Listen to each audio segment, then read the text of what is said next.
Alright, back out in the garage. This is not very tractor related, but it is a project. This is broken, but this is the original base molding in our house. It's got lots of contours and whatnot, and then in the corner of each room it had these I don't know what you'd call it, finial post maybe, I don't know, but it's this gorgeous old pine. I've been slowly working through the house and stripping off the paint. I don't have anything out here to show, but it had, might have put on earlier video, but kind of a cool like fake grain finish to it, and then a couple layers of paint. We strip all that off using various types of Strip X, strip clean, paint remover stuff. Anyway, we're kind of down to the finishing up, just a couple little pieces left. Yeah, that broke off trying to pry this one little piece off. This whole piece of baseboard I think was only held on with one nail. Anyway, it's got nothing to do with tonight's video as much, except that that's what's going on over here in the side of the garage. But over here, back on the 302 Super, so finished up last night talking about getting head gaskets on. There they are. They're in place. They have got a coat of copper coat gasket compound that I just dropped. Oh, because it's been one of those kind of days. I sprayed that on, got those down on there. Next step is the heads. I think I talked about the fact that there's O-rings that had to go, water passage O-rings had to go in these two spots. I've got those in. Installed those with a coat of this Moly Coat stuff.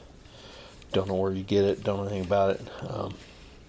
It's a recommendation from my brother. He does a lot of maintenance work on industrial factory equipment, and he says this is the stuff if you're putting in O-rings, so I'll put that on.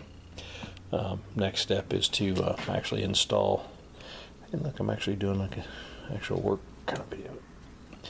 Come on. See? Kind of hard to do one-handed. Let's see, can we sit you up there? Oh, yeah. Now if I can do this without like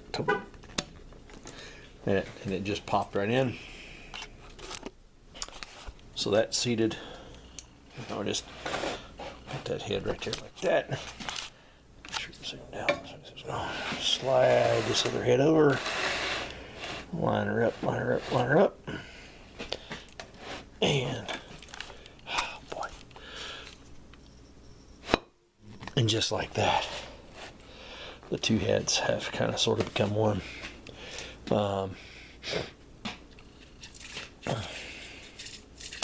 Next step will be to see what my son's doing. See if he can help me, because it feels like it's a two-man job. I'll have to probably peel all this masking off that I had on there when I was painting, because all these studs have to come up through holes here in the casting. But I'll get all this masking off, at least off the top side.